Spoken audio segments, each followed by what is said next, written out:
Hello guys, तो कैसे हो आप सब। उम्मीद कर रहा हूँ कि डे 1 और डे 2 के टारगेट करने के बाद आपको कुछ अच्छा फील होने लगा होगा। आपको ये फील होने लगा होगा कि हाँ यार, मैं पढ़ तो रहा हूँ और तैयारी एक सही डायरेक्शन में कर रहा हूँ। और अगर ऐसा फील नहीं हो रहा तो आप फील कर सकते हो, बिकॉज आपने एक अच्छी शुरुआत कर दी है। आपने डे 1 और डे 2 के टारगेट अगर कर लिए हैं अभी, तो इसका मतलब है कि आप एक अच्छी स्टेप की ओर बढ़ रहे हो, एक अच्छी अपने सिलेक्शन की ओर बढ़ रहे हो। ठीक है, तो यही कहूँगा कि डे 1 और डे 2 का टारगेट नहीं किया तो आपको लिंक डिस्क्रिप्शन में मिल जाएंगे। उन वीडियोज़ को देखो, टारगेट नोट करो, उन टारगेट्स को करो, देन इस वीडियो पे आओ। ठीक है, अब दूसरी बात देखो, मैंने एक कैलकुलेशन की जो आपके ड्रिल्स है वो मैंने अपलोड की थी टेलीग्राम चैनल पे। एक कैलकुलेशन की पीडीएफ है, उसमें बहुत सारी ड्रिल्स दी हुई है। तो मैंने जैसे आज आपको कहा था कि 1 और 2 करनी है, इसी तरह से 3, 4, 5, 6 इस तरह हम डेली वाइज करेंगे, उसको भी मैं इंक्लूड करूँगा। तो इस बार भी मैंने देखा था कि बहुत सारे लोगों के साथ हुआ क्या था कि बहुत अच्छे मार्क्स होने के बावजूद भी एग्जाम में नंबर नहीं आए। उसकी एक वजह यह भी होती है कि हमें अपनी स्किल्स पे क्या नहीं है, कॉन्फिडेंस नहीं है। अगर आप अपनी कैलकुलेशन पे, अपनी स्किल्स पे, जो कैलकुलेशन की स्किल्स है उन पे काम करके जाते हो ना, तो एग्जाम में इस तरह की जो चीज़ें हैं ना, जो आपका एग्जाम खराब करवा देती है, वो बहुत कम या नील हो जाती है। इस बार मिलके काम कर रहे हैं, तो ये वीडियो सीरीज मैं इसीलिए शुरू की है। अदरवाइज मैं टेक्स्ट फॉर्मेट में भी दे सकता हूँ, ताकि आप उनमें कनेक्टेड रहें। आपस में एक लंबे टाइम तक हमें साथ में रहना है, तो हम दोनों की कंटिन्यूटी साथ में रहे और हम अच्छे से इन चीज़ों को समझ के और फिर उसके बाद आप टारगेट को कर पाओ। तो कैलकुलेशन पे हम अच्छे से काम कर रहे हैं। तो और कैलकुलेशन की जो भी काम दिया जाए, आप डेफिनेटली आपको करने हैं, सीरियस वे में करना है, ताकि आपकी कैलकुलेशन की वजह से सिलेक्शन ना रुके लास्ट में। तो अगर आप जुड़े हो चैनल के साथ तो जुड़े रहना और चैनल को सब्सक्राइब कर लेना, क्योंकि बहुत लंबे टाइम तक हमें अभी साथ में रहना है। ठीक है, तो चैनल को सब्सक्राइब कर लेना, नोटिफिकेशन बेल को ऑन कर लेना, ताकि जब भी वीडियो है आपको नोटिफिकेशन मिलता रहे। हाँ, तो हमारे सीजीएल चॉइस डेली टारगेट का आज डे 3 है और डे 1 और डे 2 का टारगेट करने के बाद हम डे 3 पर आज आ चुके हैं। तो देखिए, सबसे पहले तो कैलकुलेशन पे बात करते हैं। तो कैलकुलेशन में मैंने अभी तक आपको कहा था कि 20 तक आपको टेबल याद करनी है। तो उम्मीद कर रहा हूँ कि जैसे मैं आपको क्वेश्चन पूछ लूँ, अगर आपको पूछ लूँ कि 16 × 18 कितना होता है, अगर मान लो मैंने ये पूछा, तो आप अब इसको कैसे मल्टीप्लाई कर सकते हैं कि 18, 8, 10 एंड दिस इज। अब ऐसे मल्टीप्लाई करना आप सीख गए होंगे। जैसे मान लो मैं आपको पूछ लो 19 × 17, तो आप इसको इस तरह से मल्टीप्लाई करते होंगे, 3, 15, 23, तो 3, 2, 3 आ गया। इस तरह से अब आप मल्टीप्लिकेशन की प्रैक्टिस करेंगे। ये मैंने 2 एग्जांपल क्यों दिए, मैंने इसलिए दिए कि अब आपको भी इसी तरह से मल्टीप्लिकेशन करना है चीज़ों का। इसी तरह से धीरे धीरे कैलकुलेशन स्पीड बढ़ेगी। तो अब आपको ऐसे नहीं करना है कि आप पर्टिकुलर अलग अलग मल्टीप्लाई कर रहे हो, या 18 को आप 3 × 6 में फैक्टर करके फिर आप मल्टीप्लाई कर रहे हो। तो ये चीज़ें जो कैलकुलेशन है, या ये वीडियो सीरीज इसीलिए मैंने की है कि आपको ये छोटी छोटी चीज़ें जो है ना, कैलकुलेशन से रिलेटेड हम आगे सिखाते रहेंगे। तो ये तो जैसे स्टार्ट है, हम आगे इसी तरह से बहुत अच्छी लेवल की कैलकुलेशन भी हम प्रैक्टिस कर लेंगे। तो अब आपको आज क्या करना है, 21 से 25 तक की टेबल याद करनी है, 35 तक के स्क्वायर याद करने हैं, और प्लस इस तरह से प्रैक्टिस करनी है अलग अलग मल्टीप्लिकेशन लेके।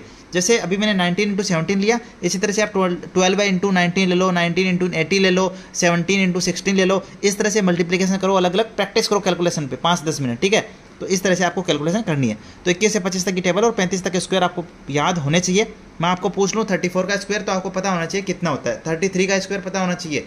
कोई भी स्क्वायर मैं आपसे पूछ सकता हूँ 35 तक, वो आपको पता होना चाहिए। तो कमेंट करके बताना 34 का स्क्वायर कितना होता है। अब देखो मैथ्स पे चलते हैं। मैथ्स पे रिवीजन देखो, सबसे पहले जैसे कि मैंने कहा था कि रिवीजन हम साथ में रखेंगे, तो अभी मैथ्स में रिवीजन डे 3 है और वो परसेंटेज का हम रिवीजन कर रहे हैं, आपको पता ही है। तो परसेंटेज के डे 3 में आपको क्या रिवाइज करना है, जैसे डे 1 में हमने फ्रैक्शंस पे काम किया, डे 2 में मैंने कहा फेल पास वालों पे काम कर लो, डे 3 में आप कंजप्शन वाले क्वेश्चंस पे काम करोगे। कौन से क्वेश्चंस पे? कंजप्शन। तो कंजप्शन लाइक मैं आपको कह दूं कि मान लो कीमत जो है वो 20% से बढ़ी है और खपत जो है वो 3 kg कम हुई है, तो बताओ पहले खपत कितनी थी। इस टाइप की कंजप्शन और जो एक्सपेंडिचर है उससे रिलेटेड जो क्वेश्चन है वो आपको प्रैक्टिस करना है, उससे रिलेटेड नोट्स जो है आपको पढ़ने हैं, उससे रिलेटेड क्वेश्चन जो है आपको प्रैक्टिस जो है 100 से 150 क्वेश्चन, तो 100 से 150 क्वेश्चन आपको परसेंटेज के लगाने हैं। वही पिनेकल या किरण या कोई भी प्रीवियस ईयर की बुक जो आपके पास है उससे। क्लास जैसा कि मैंने कहा कि नेक्स्ट टॉपिक जो हमारा प्रैक्टिस में होगा वो होगा प्रॉफिट एंड लॉस। तो प्रॉफिट एंड लॉस या कोई भी टॉपिक जो आप अभी क्लास चल रही है आपकी, वो टॉपिक आप क्लास करिए। बाकी नेक्स्ट टॉपिक जो है प्रॉफिट लॉस जो है वो कंप्लीट करने की कोशिश करना सबसे पहले। ठीक है, तो क्लास जो है प्रॉफिट लॉस, आप जो नेक्स्ट टॉपिक की क्लास है वो जल्दी से जल्दी कंप्लीट करने की कोशिश करो, ताकि उसको हम जो है प्रैक्टिस में इंक्लूड कर पाएँ और हमारे इस टारगेट सीरीज में इंक्लूड कर पाएँ। अब चलते हैं इंग्लिश के टारगेट पे। देखो, ये टारगेट जो है वो बहुत स्ट्रक्चर्ड मैनर में मैंने बनाया। मैंने फिक्स किया है कि हाँ डे 2 में ये करना है, डे 3 में ये करना है, बहुत अच्छे प्लान वे में, जो कि शायद कमी हमारे प्रिपरेशन में हमेशा स्ट्रेटेजी की रहती है और इस स्ट्रेटेजी को इंप्लीमेंट करने की रहती है। तो ये स्ट्रेटेजी मैं खुद आपके साथ रह के इंप्लीमेंट करवाना चाह रहा हूँ। तो अब हम बात करते हैं ग्रामर पे।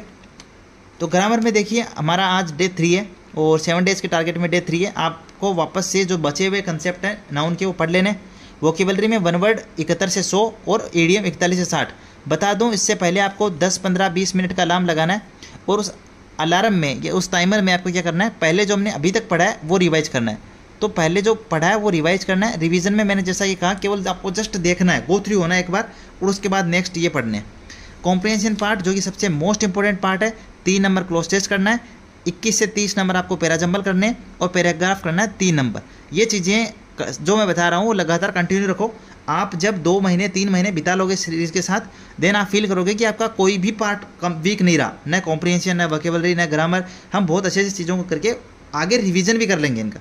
अभी जो है आपको सीरीज में करने हैं 41 से 60 क्वेश्चन और मिसिंग नंबर के भी 41 से 60 क्वेश्चन। जीके की बात करें तो हिस्ट्री पढ़नी है। हिस्ट्री में सिंधु घाटी सिविलाइजेशन, अभी तक हमने जो टॉपिक पढ़े हैं आपको पता ही होगा, अभिलेख पढ़े हैं हमने महाजनपदों की कैपिटल्स पढ़ी है, वेद पढ़े हैं, उपनिषद के बारे में जाना है। अब हम कह रहा हूँ कि जो आपका नेक्स्ट टारगेट है वो है सिंधु घाटी सिविलाइजेशन, तो आपको सिंधु घाटी सिविलाइजेशन पढ़ना है। स्टैटिक जीके में हमारे नेशनल पार्क्स का डे 3 है। टोटल 4 डे में से आपके पास डे 3 आ चुका है, मतलब 1 दिन और बचेगा। तो अब जल्दी से जल्दी नेशनल पार्क्स को कंप्लीट करने की कोशिश करो, रिवाइज और कर लेना टॉपिक को, ठीक है। तो कोई डाउट हो तो आप कमेंट करके पूछ सकते हो, कोई भी आपको सजेशन देनी हो कमेंट करके दे सकते हो, ठीक है। तो कमेंट करते रहा करो ताकि हमें पता चलता रहे कि आपका क्या, आप टारगेट को कर रहे हैं नहीं कर रहे, कोई कमी लग रही, कोई आप इंप्रूवमेंट देखना चाहते हो। और ये इंप्रूवमेंट देखो, ये जो है ना कैलकुलेशन पार्ट, एक सेकेंड, ये जो कैलकुलेशन पार्ट है जो मैं यहाँ दे रहा हूँ कैलकुलेशन, ये जरूर आपको करते रहना है। आपको अगर सबसे अलग दिखना है ना एग्जाम में, तो ये कैलकुलेशन जो कमी रहती है ना लोगों की, वो आपको बहुत अच्छी कर लेनी है। इस पर जरूर फोकस रहना और जुड़े रहो टारगेट सीरीज से। चैनल पर नए हो तो चैनल को सब्सक्राइब कर लेना ताकि आगे जब वीडियो आए तो आपको नोटिफिकेशन पहुँचता रहे। चलिए आज के इस वीडियो में इतना ही, बाय बाय।